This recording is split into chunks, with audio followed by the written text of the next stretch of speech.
दिल कहे रुक जा रे रुक जा, यहीं पे कहीं जो बात इस जगह।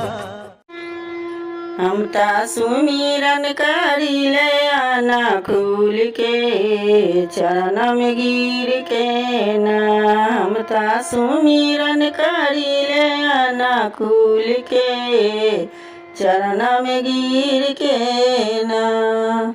सोने चौकिया पर आसन लगाए में हम तो प्रेम से बैठाए में गुरु जी के, चरण में गिर के ना।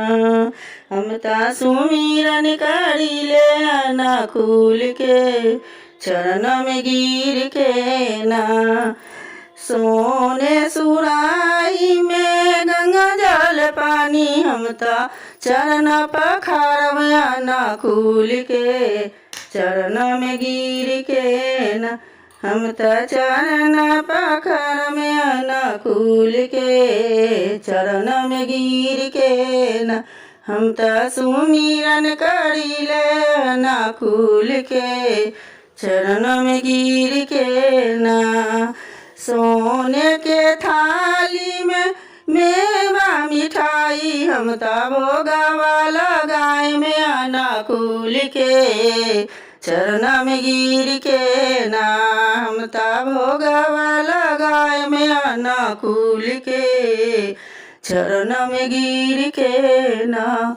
सोने के थाली में कपूरा के बाती हम तो आरती उतार में आना खुल के, चरण में गिर के ना। हम तो सुमिरन करीले आना खुल के, चरण में गिर के ना। हम तो सुमिरन करीले आना खुल के, चरण में गिर के।